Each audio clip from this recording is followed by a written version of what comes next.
Our society's current pattern of consumption is linear. We produce, we use, and we dispose. When this pattern is exacerbated by an ever-growing global population, it leads to serious environmental problems. Continuing this type of consumption long-term is simply unsustainable due to our finite resources. In contrast, the natural living world has been successfully operating a circular model of consumption for as long as we have known. Once resources are used, they're fed back into the natural system. Dead plant material becomes food that microbes turn into organic soil and new plants can then grow. Recently, there has been an uptake in the number of businesses that are experimenting and attempting to engage with the circular economy model to try and transform our economy into a more sustainable system. The framework was proposed by the Ellen MacArthur Foundation, and it focuses on adopting a return and renew culture instead of the throw away and replace one we are used to. It highlights 4 steps in the product cycle before it no longer can be used. To see how local businesses operate in accordance to the circular economy model, we visited Norfolk Household Services to see how goods can be repaired. I mean, 5 years ago we used to sell cookers and washing machines. Carry's main depot, and I could pick up 100 washing machines a week, and then 80 of those would work. Yeah, the upcycling and recycling is good for Dysons. The amount of cookers and washing machines that they're designed now to throw away. In the olden days, if a washing machine's bearings used to go, you could just spend 15-20 quid, take it to pieces, put new bearings in, back together, done. The battery powered ones are the worst things. What? Hoovers and the handheld ones. Handheld they're the only things that I can't repair because you can't get the stuff cheap enough. The problem in 5-10 years time will be the batteries and all that sort of stuff.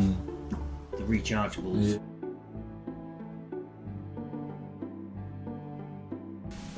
Particular goods, often those that do not require technical expertise, can be reused further down the cycle without necessarily repairing them.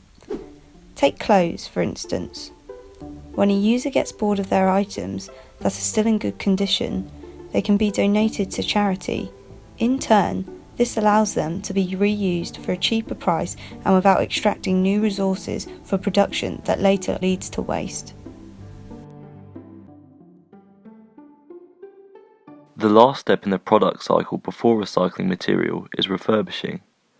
It provides the possibility to either downcycle, reducing quality of the material, or upcycle, increasing the quality and or value of the material and product.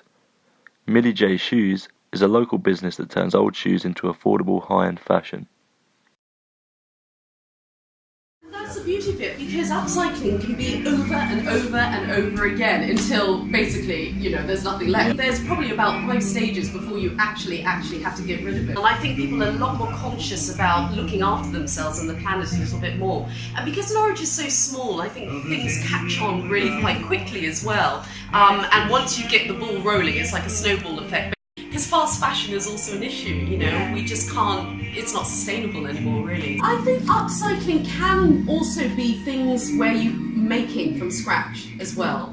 Because I might have papers that I'm not using that I need to either get rid of or do something with it. So I'll make miniature books, for instance. So upcycling is not just about using something old and making something innovative and new out of it. It's also about utilising materials that you might already have around the house. And it can be a little bit subjective, but I don't see why it needs to be, because of the fact that most things you can see around this particular building, let's say, can literally be used for something else and utilised for something else as well.